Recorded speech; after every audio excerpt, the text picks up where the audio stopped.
There's still time to pursue these things that are part of who I am and to use them in the assignment that I'm in the moment. So I don't feel like I had to necessarily give up the dream. I feel like the dream is just getting started and God's giving me the bedrock.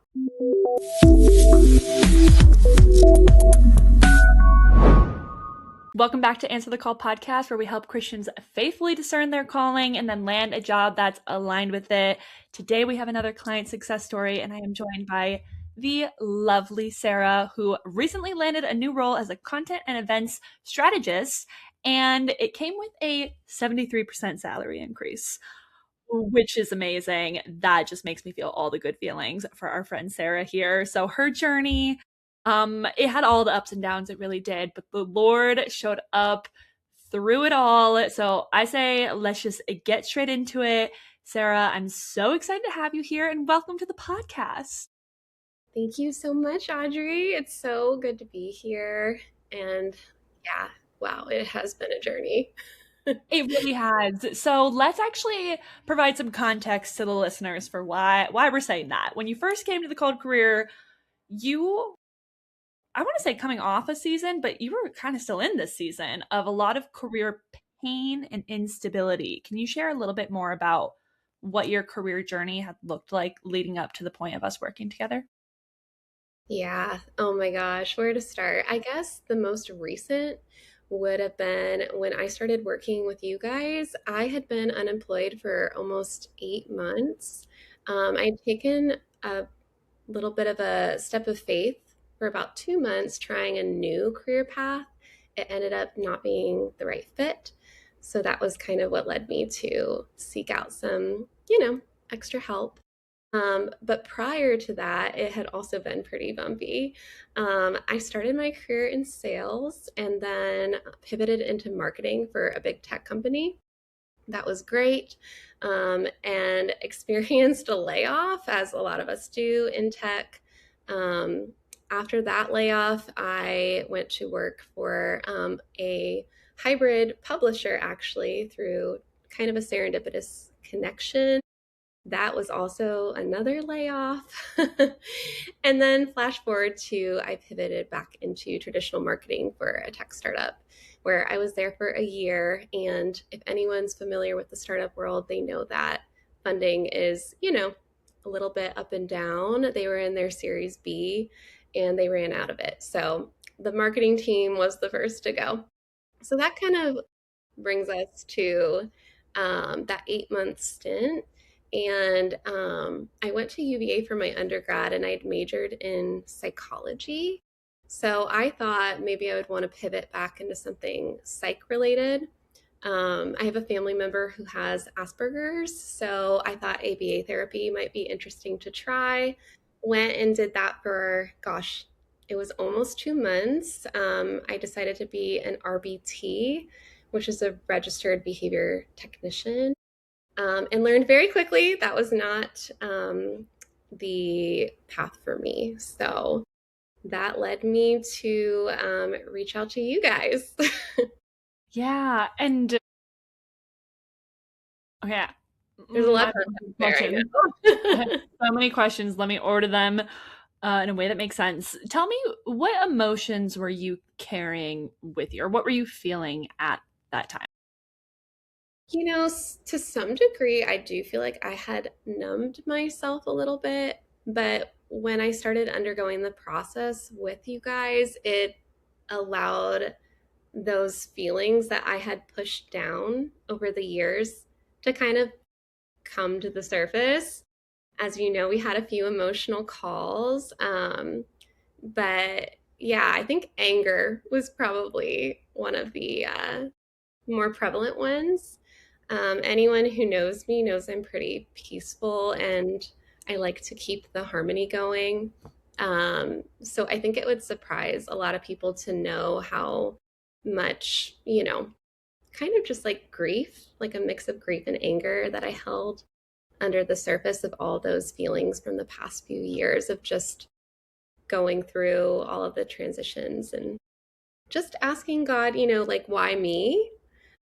What did I do to deserve being in this position. But ultimately, I feel like he was writing a story that I'm still in the middle of it, but that I couldn't see until kind of being a little bit zoomed out and working with you guys. So, Yeah. Yeah, I remember something I observed in you was like being defeated, but not being defeated in the way like you were still willing to try things, which is so important when people come through this process, being open and willing to try. But yeah, that energy of like, what now? Why another thing? Really? And it's yes, and the so willing to try things, that's a really good insight. I feel like that was something that we uh, grappled with for a few months together. I was almost so willing to try anything at that point that I went a million different directions. And it's kind of cool how it all ended the way it did because I feel like in me trying all the different things, I was able to find something where I could kind of take all those diverse experiences and put it into one, not shiny package, but yeah, kind of find like all of the different pieces and put them together. yeah, yeah, that through line is so important. And we're definitely going to talk more about that in a bit here because I think that's really interesting to people. And people are wondering, what's my through line? How is this all coming together? So, to be able to look back on that with some hindsight is a really helpful thing to talk through. So, when you are in this career pain, instability, unstable place, what would you say was the hardest part about that season? Was it uncertainty, disappointment, financial instability, or something else? Good question. I think I'm a pretty introspective person, so I like to understand why. And sometimes we don't get to know why. So I was trying to find a reason or like the answer. And I was trying to find a reason for two things, the reason why this had happened, but also to what purpose this was leading to. Um, and throughout this process, I found that sometimes the answer is not yet, or you don't need to know this now, or it's because it's just part of that like process slash journey of a story that's being written, but we don't know the ending yet. So that was kind of Oh, my through line. that is so good, Sarah, because as a fellow introspective person, I hear you on the always trying to figure. There's a lot of safety and comfort in having any type of answer. So it sounds like you really practiced releasing, needing to have that control. So how did doing that help you in your like career healing journey? Hmm. I like what you said about letting go and specifically surrender. I feel like a lot of Christians, we talk about surrender, right? We're like, just surrender. And it's like, well, what does that actually look like? How do you do that? How do you surrender? Like, do you do nothing? Do you do something? That was another thing that I wrestled with was the balance between, taking inspired action from how I felt the Holy Spirit was leading me, or even action when I felt like I couldn't hear anything, versus waiting. Um, and I found once again, there's no pretty bow package answer for it. I feel like God just really steps into our stories in such a distinct way. And for me, the answer kind of was there was no, loud answer from above or flashing sign to go this way. It was just like, just sit still and just be with me. So it was kind of that witness throughout the past year that sustained me to quote unquote surrender. That's so good. I'm reading right now the book With by Sky Jethani. Have you read it? No, it's called With. It's called With. What you just said is the whole purpose of the book, right? Talking about living with God. And Kelsey's talked about it on this podcast before. Mm. So listeners may have heard her talk about it, but it explores the 5 postures of God. The 4 postures being how we typically relate to God, either over God, under God, for God, or from God, when really how God invites us to relate to him is by living with God. So it's a whole book about that, exploring all those different postures, where they come from, what they mean. And what it sounds like is perhaps, I don't know, I don't want to like diagnose you with what posture you had, but I'm going to.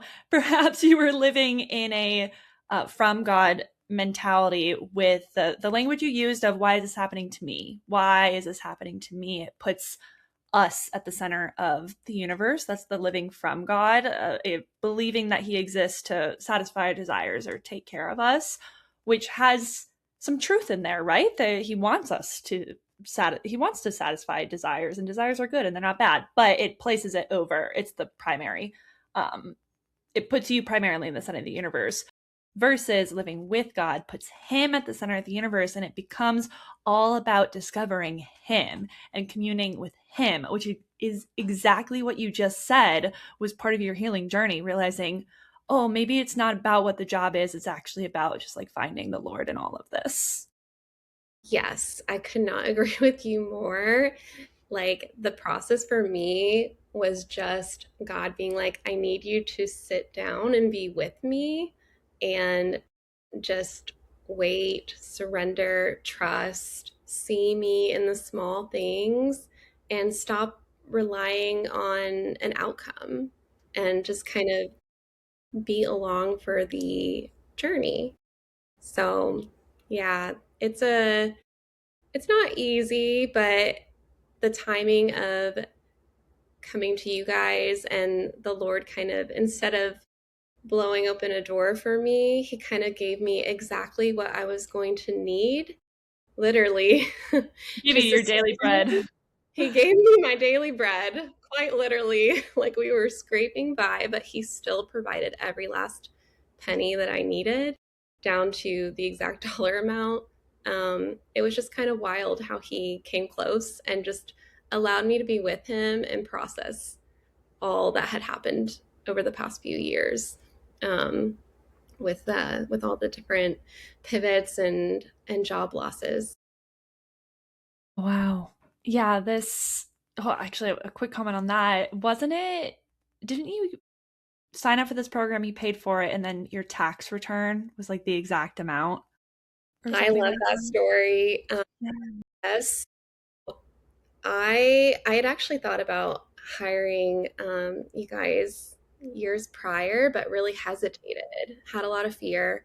And, I wonder what would have happened differently if I'd done it then. But, I think everything happens for a reason. But finally got over that fear of the finances.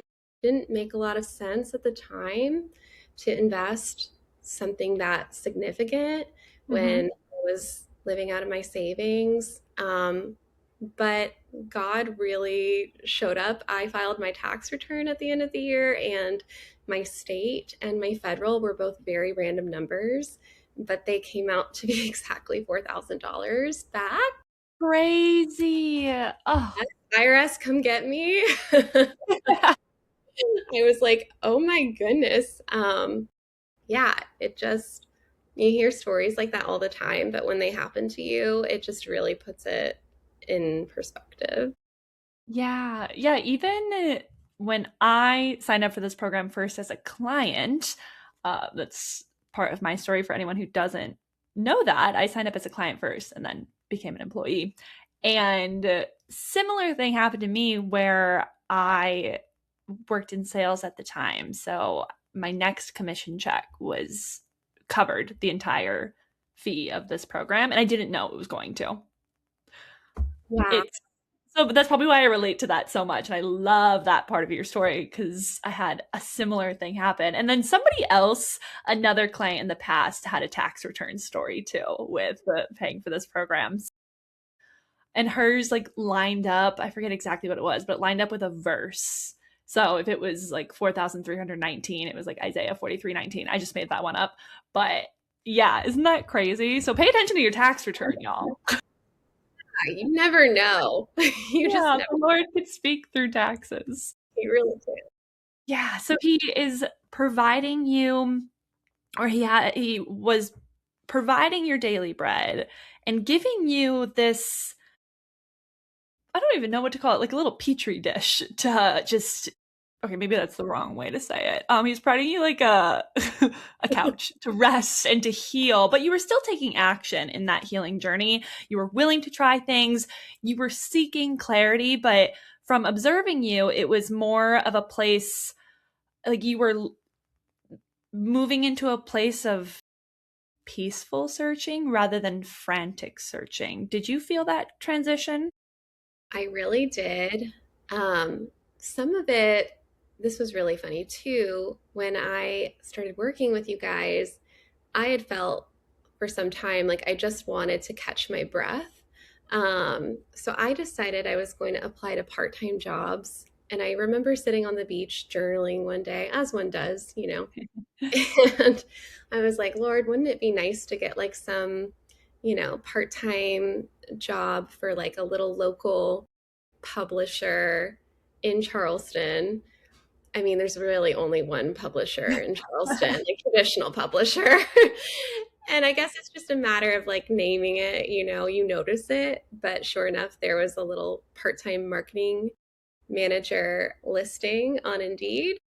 And I applied and ended up taking a little part-time gig. And it ended up being exactly what I think God intended it to be, which when I prayed about it, I felt like He told me that it was going to be a bridge, um, which is really interesting, like specifically bridge. And I'm not one of those people that gets these like prophetic visions from the Lord or clarity, but in that moment, I just really knew that He was telling me it was going to be some kind of a bridge into something. So that really helped kind of sustain me, and gave me a little bit of breathing room to try on a few different things, which, as you know, Audrey, I tried on a lot of different things in that period. Yeah, let's dive into that a little bit more because you had this part-time job that you were trying on in one Mhm. sense, and then in other ways you had a lot of so many side gigs come up. People reaching out to you like, "Hey, I need help with this specific project. Would you have any interest?"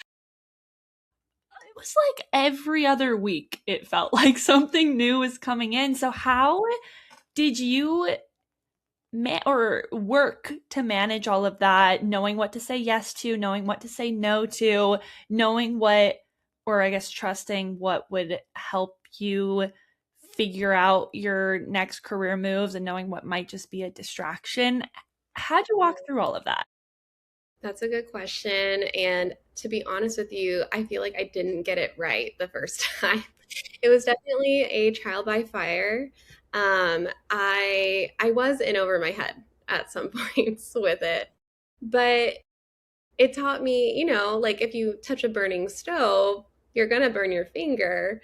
So I kind of learned, okay, this like hurts trying to do it all at once, but at the same time, it was all used. So I feel like, yeah, it was really strange how they all just seemed to fall out of the sky. And I feel like I would have had to have given you a 45-minute voice memo every day to keep you up to date on what was going on. Um, but it was yet again another just like, I don't know, I felt like my heart was being led by the Lord because He was just opening doors, and I think teaching me to be discerning, to really sit and ask Him, okay, like, do I have the capacity? And not do I have the capacity, but do I have the capacity with you to take this? And He always gives capacity and showed up in the gap where my skill or knowledge may have like fallen off. And He also gives a lot of grace where I didn't know how to do something. Just the specific people I was working with, they were all amazing. So I learned a lot on the way. And I think the biggest lesson I walked away with was how to discern and maybe say no a little bit. Because for a while there, we weren't so sure what direction I was going to go.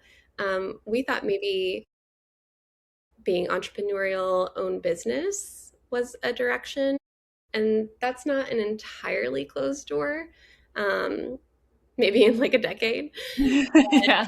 It definitely, I got to learn through experience, which was, I don't know, not a lot of people get to say that they get to do that. So I appreciated the Yeah. learning.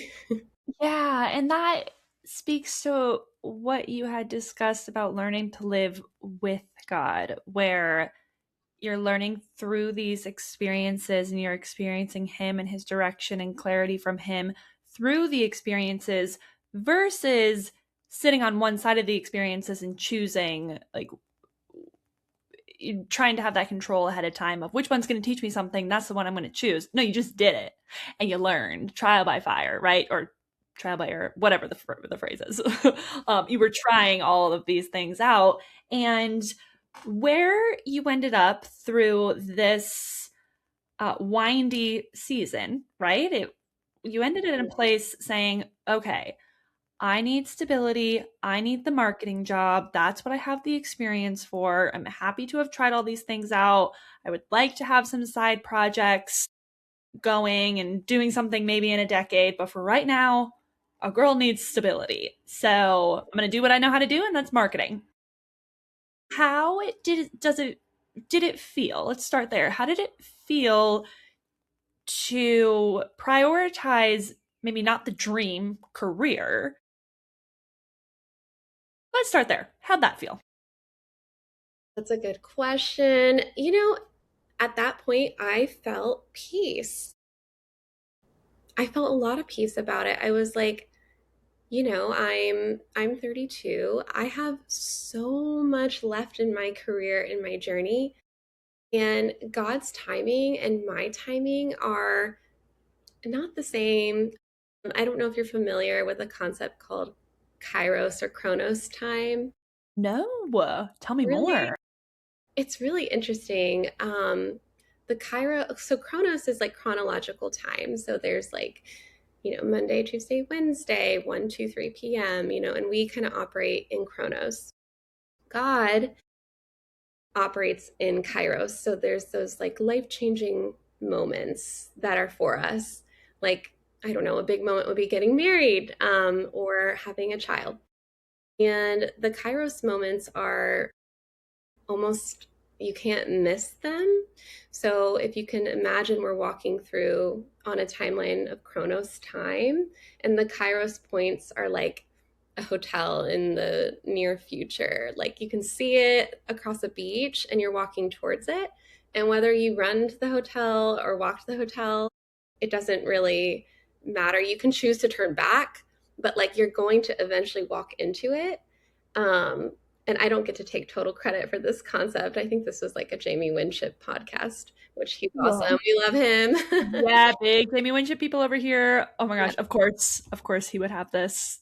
Okay. Yeah. And he just like this whole concept of time, just, I don't know, you can't miss what your Kairos moments are, but you can choose if you're going to turn back on it or take a different road, but you will eventually walk to it or through it. And you see that in so many biblical stories, like the story of Sarah, you and Abraham and stuff like that. So yeah, I don't know. I had peace to answer your question. Wow. Okay, so you had peace, which came by actively participating in life with the Lord and actively participating in these things, seeing what's going to work, seeing what's not going to work, having a lot of courage there. You have so much courage. So you're feeling peace about prioritizing the stability, um, and sidelining, not abandoning, but sidelining the dreams of a more creative career, maybe in writing or something similar to that. How'd you think about it at the time of making sure that you weren't abandoning that dream? That's a good question. I think that for me, I didn't feel like I had to abandon it. I feel like when you are supposed to do something, it's kind of part of who you are. And so if you're functioning in who you are, you won't ever like lose it. So, for example, like that dream of when we did the clarity process, I think one of the first things you said to me was, you were like, "Oh, you're a writer." And that was obvious to you reading through my answers. And I was like, yes, yes, this is like a thorough line. And I've wondered, how to like weave that into a professional identity and then a personal identity, but kind of realized they're not mutually exclusive. And that just because I'm not exclusively pursuing being a writer doesn't mean I'm not one, if that Mm. makes sense. Mm-hmm. So there's still, going back to the theme of time, there's still time to pursue these things that are part of who I am and to use them in the assignment that I'm in the moment. So I don't feel like I had to like necessarily give up the dream. I feel like the dream is just getting started and God's giving me like the bedrock to stand on in order to pursue the dream because he's a good father to us and um he wants to take care of his kids, and he knew I needed that like bedrock.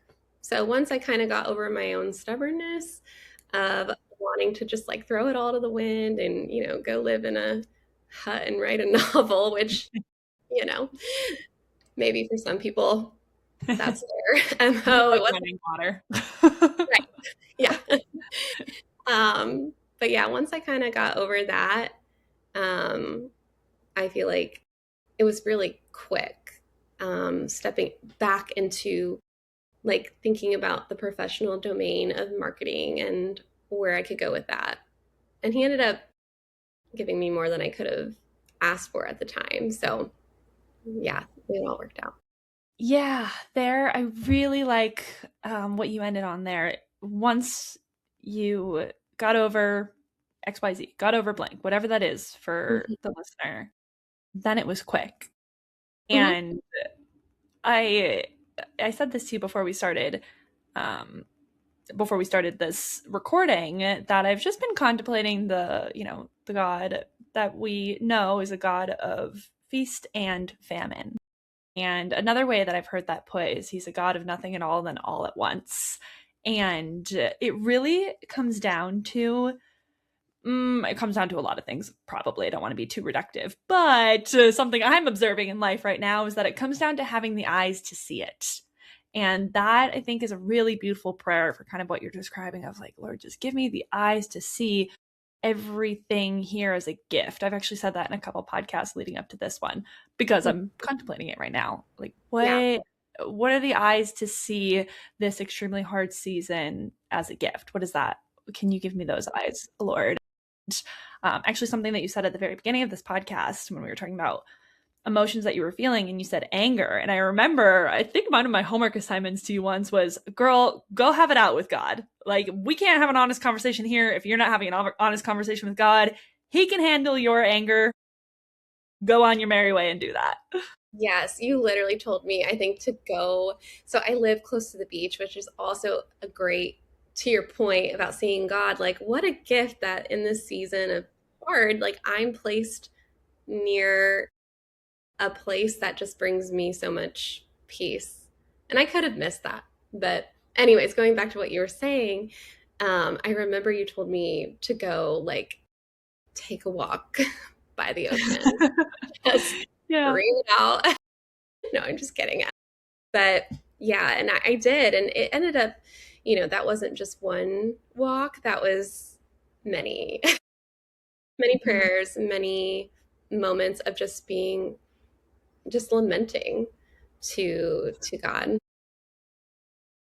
Yeah. The honest lament Hmm. is so important because inside each and every one of us is that longing for the Lord. That is what we are born with. That is what we experience in this lifetime, and it is masked in all these different ways. Longing for, or maybe not even masked, but it presents in all these different ways.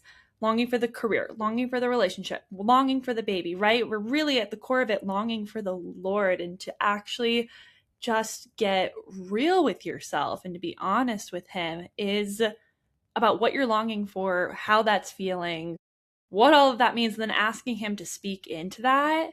That is a critical step one to having career clarity. And it's not, you're listening to this podcast, it doesn't mean you just go into your quiet place and do that today and now you're fixed, right? There's a journey. There's so much that goes into it that you've been describing so beautifully, but it really does, describing it this way, I think honors what you said of once I had the eyes to see it, I had the eyes to see it, and I actually felt peace, and it was totally fine to pursue the stable job Yeah, because that's just what right. needed to happen. And it that's exactly right. It was just what needed to happen. And it's almost like it's not that I couldn't have changed it or you couldn't have changed it, but it was just so in the Lord's will, the timing and the unfolding of it all. And what you said earlier about kind of like being in that moment at the end of your rope where you're just done with things, that's just when you know like something's about to happen. It always does. Every time you come to the point where you're like, I can't keep going. I have no idea how God's gonna like redeem this. I'm ready to quit. I'm done. I'm tired. I'm burnt out. I'm angry. All the things. I feel like that's when he traditionally has moved in my life. And it's not to say that everyone needs to reach an extreme like that. But my story has definitely been one of like high highs and some low lows. And it's in the lows, though, that I feel like I've gotten to see God with the clearest vision, like you were saying. Um, and I wouldn't change having that vision for anything else. It is such a gift to be able to know when you're really going through it, just how close God is to you and how He's with you. He is near to the brokenhearted. That is in Psalms. Um, Yes. one that I clearly hold close to my heart. Yeah. Okay, so you mentioned that this part-time job that you got, that you heard from the Lord that this job is going to be a bridge. How did this job end up being a bridge to the job? So originally it was part time, it was 20 hours. It was a marketing job for a traditional publisher, which if anyone has worked in small business, you know that if you're a marketer, you typically are kind of the whole marketing department. Yeah.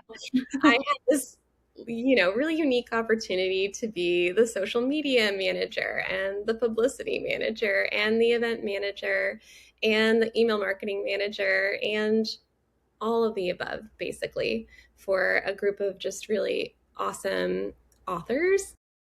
Um, so I got to try on a lot of different hats and just kind of get more experience, which all led very well into the role that I have today. And I don't know if I would have, it's not to say I don't know if I would have gotten the interview, but I do feel like having the experience in publishing was a really nice bridge into this job,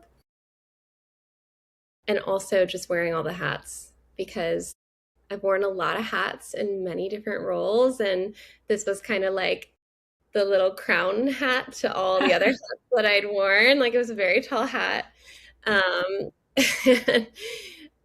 when I showed up to the interview, and they just kept asking me if I'd done this and that and that, and I was like, "Yep, yep, Yep.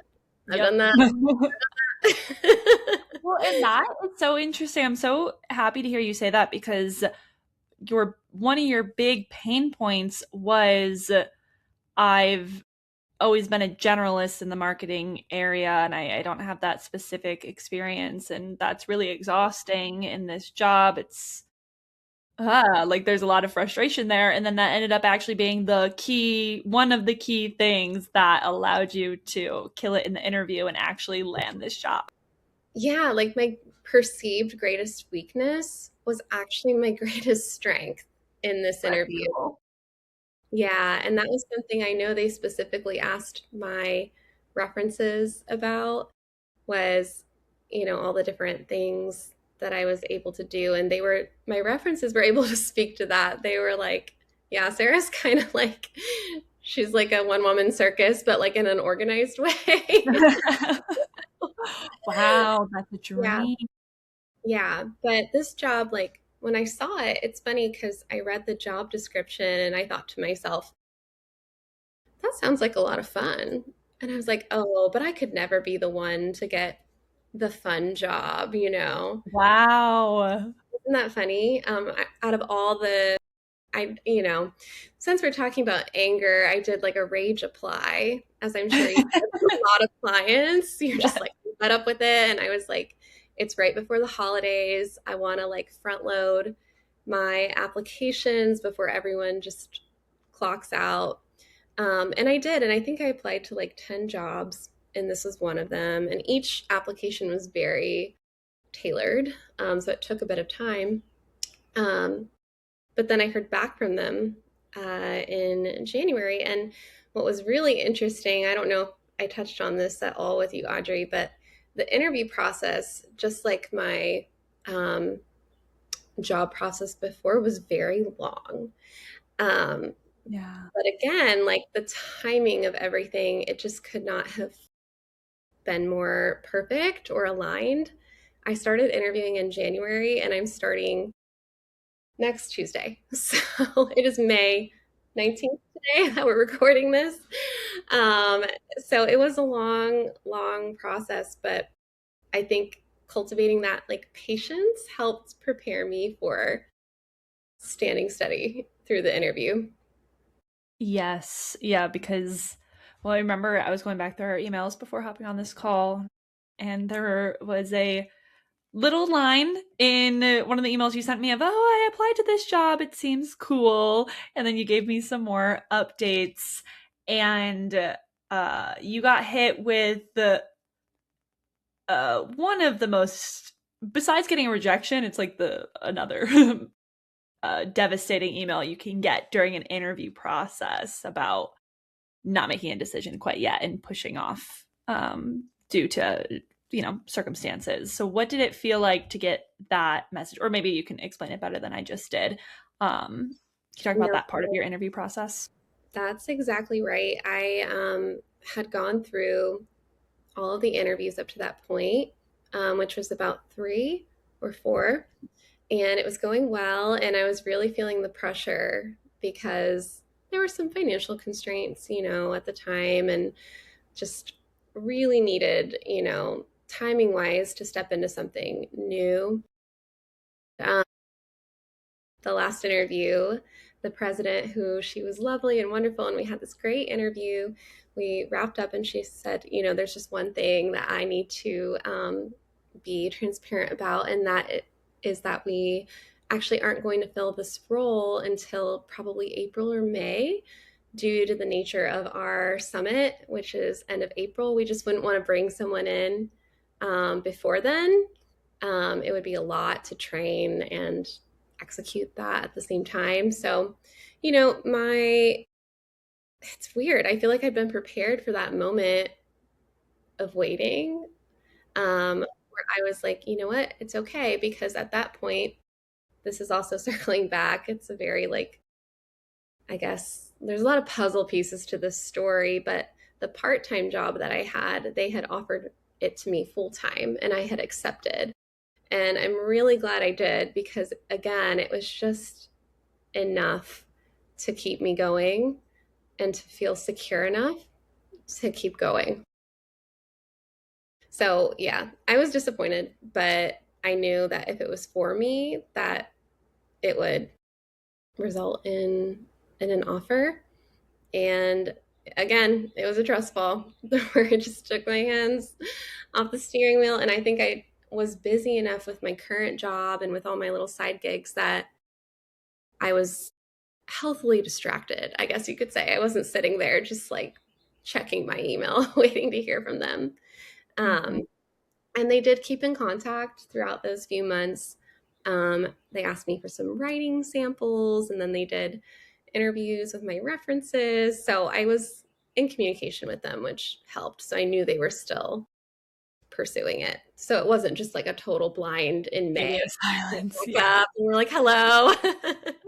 Yeah. Okay, but tell us about when they did extend the offer. What did that feel like? A job search that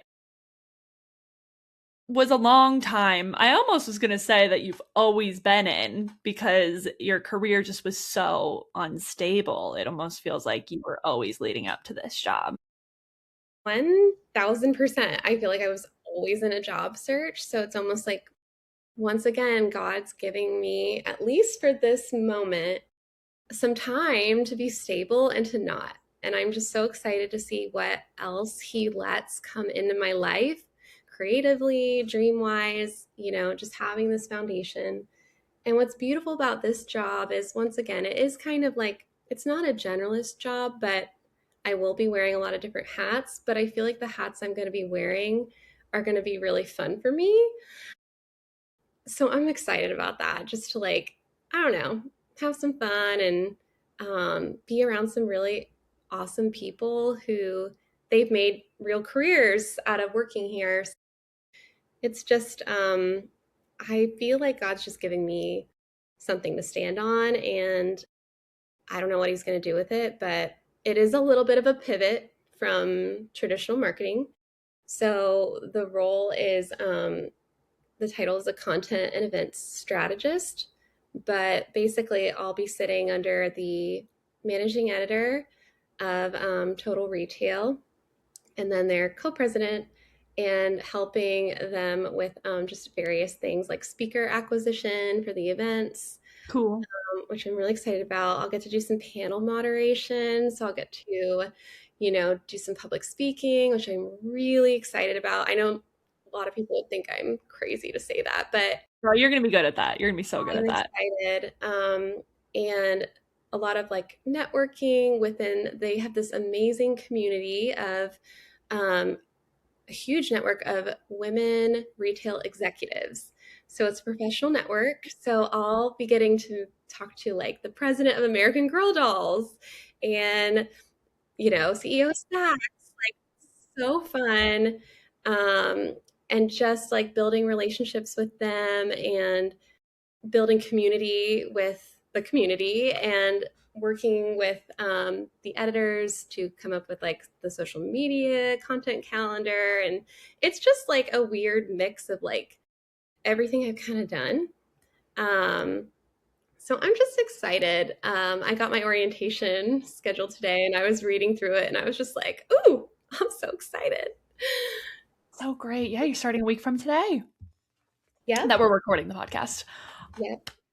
And just to top the cherry on top, right? A 73% salary increase. Praise the Lord. What a gift that is. What does that feel like, Sarah?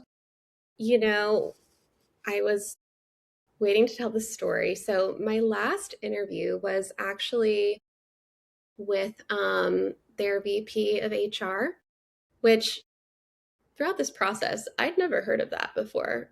And I was a little bit confused. I was like, I thought you interviewed with HR at the beginning. Um, and I had. So I was like, okay, maybe there's like something they want to talk to me about. So I get on the call with her, and she's like the nicest lady ever. And we're just chatting. And it was kind of like a hybrid, like interview slash discussion of benefits. And at the beginning of the process, they've just been really great also about the interview process. You know how some companies just seem to be all over the place? Mm-hmm. They clearly had a process, and they knew how it all rolled. And I just appreciated that so much. But she was like, so at the beginning, I was emailed over the salary range, which I thought was very smart and due diligent on their part to kind of get it in writing before even talking to you on the phone that you agreed to the range. Um, And I've always been taught to negotiate, but because they had sent it over in writing, I truly in my brain had accepted that that was just going to be that and that I would negotiate somewhere within that range. We get to the end of the call and she was like, okay, the last thing we're going to talk about is salary. And I don't want to quote her wrong, but she said something along the lines of I know we emailed you this range, but we just wanted to know what you would be amenable to. And I had this moment where I was like, Lord, is that you? I was like, is she asking me to ask for more? You know, and my heart started pounding and um, I asked for more and they gave it to me, which was just Gosh. wild because I was not expecting that at all. Like not in a million years would I have ever thought she was going to ask me, despite the fact that I had received this in writing and agreed to it at the beginning. What would I like? Yeah. Yeah. And So it was a be prepared is my thing I would say to anyone. You never know. Yeah, and don't be afraid to ask. Don't be afraid to Right. ask. Right. And I'm so glad I did. And, I didn't ask for like a crazy amount over the range, but I asked for what I felt was what I deserved at that point. Um, Mhm. which, yeah, it was a pleasant surprise. It was a pleasant surprise.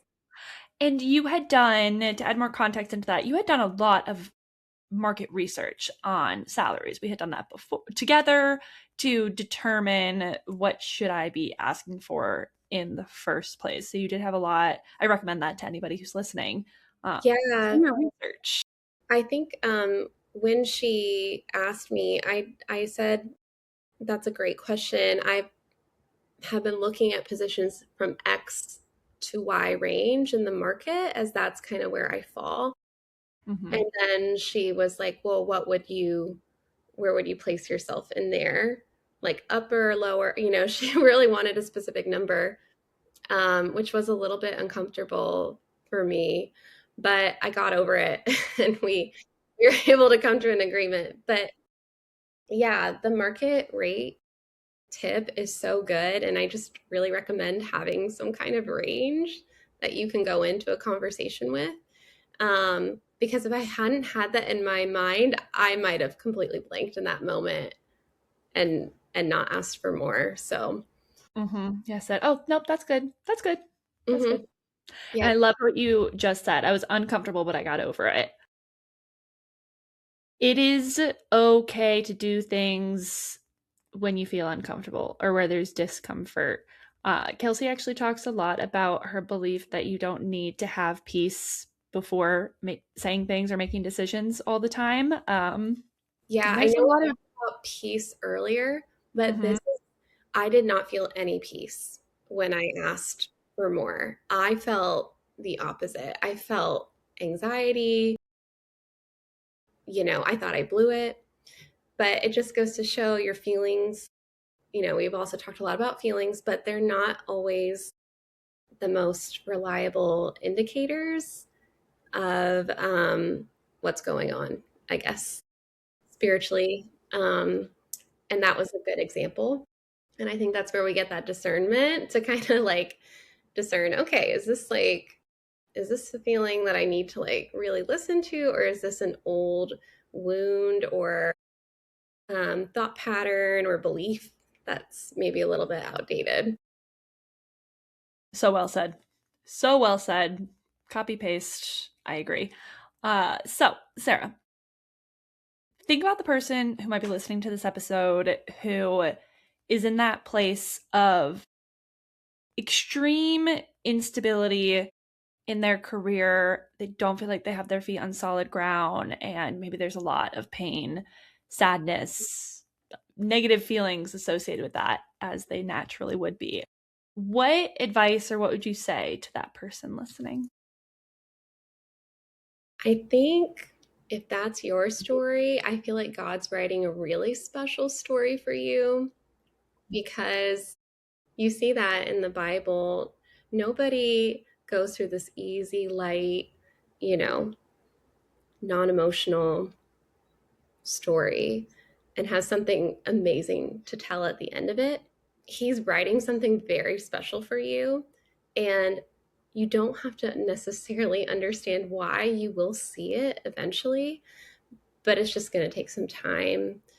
And I would just say it's stereotypical, but surrendering and letting him be with you is hugely underrated. Having patience, and also you don't have to do it alone. That's a big one. I think there can be a lot of shame about sharing your pain and your grief to people, and not everyone's going to understand it or be comfortable with it, but there are select people in your life who can hold it with you, and they don't have to fix it, but they can just like hold it with you. So I would say just kind of stay with it and let some people come close to that, and know that he is doing something incredibly mighty in you. And we may not know for a while what that is, but we will eventually see it eventually. Beautifully said. He is with you, and put communion with him at the center of your universe, and just keep going is my how I would paraphrase what you said. Thank you so much for being here, Sarah. This is such I see it as a mountaintop moment that you get to be on this podcast and share your story. And we've said it a couple times that there were many ups and downs, and it's so obvious how the Lord was leading you through it all. So I appreciate you taking the time to summarize that on this podcast and provide encouragement to people who are listening to it. And I think that's all that I have for you. Thank you so much, Audrey. Thanks for listening to today's episode. To get an even more meaningful head start into your calling, head to thecalledcareer.com, where my fellow career coach Audrey and I have created a whole suite of free resources and tools to help you get clear and get a job today. For those who are definitely ready to land a job or start a business in the next 6 to 12 months, we're here to help you biblically and practically discern your calling through coaching, reflection, and deep market research. Identify the job that's aligned with it, even if you currently have no idea what you want. Rebrand your resume and LinkedIn to translate your background to appeal to your future boss. P.S. We take this off your plate and do this for you. Also, we'll teach you how to land referrals and get attention from leadership through networking. Again, if that makes you nervous, we have these emails and LinkedIn messages literally written for you so you don't have to sweat. We're also here to give you unlimited interview practice so you're prepared to address every elephant in the room and knock selling yourself out of the park. Then we'll round out with helping you negotiate your salary so you land thousands more. Just so you know, recent clients have gotten $8,000 to $50,000 salary increases, even though they were totally non-traditional candidates. That's because we specialize in helping non-traditional career pivoters land jobs they're ecstatic to serve in. It takes work, but we're here to see you through until the end, when we're celebrating that day that you send me an email in all caps and you say, "Kelsey, I got the job." Then you could be on the podcast. But I'll be here until then, keeping you accountable and encouraged by meeting with you literally until you land the job you want, even if that's up to 6 months from now within our program.